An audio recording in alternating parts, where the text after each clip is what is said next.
Kakaibang asim kilig ng aking sinigang na lechon, tara lutuin na natin. Bali ito po ay galing pang Nueva Ecija at bago pa po malanta yung aking pong usbong ng sampalok ay aking na po itong lulutuin. At ito nga po ang ating for today's easy ulam. Simpleng paraan lang po ng pagluluto ng sinigang dahil nga po timplado at may lasa na po yung ating karne. Bali nagpakulo lang po ako ng tubig.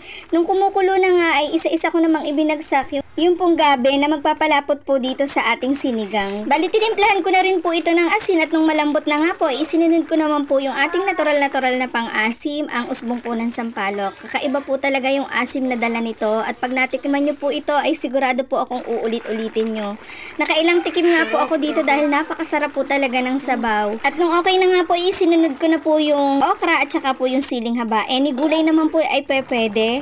At ito nga lang po kasi yung available kaya ito lang po yung inilagay ko at pagkaraan po ng ilang minuto ay ready to serve na po agad-agad ang ating sinigang na lechon sa usbong ng sampalok. Ayan, sana nagustuhan nyo po ito. Salamat sa panonood.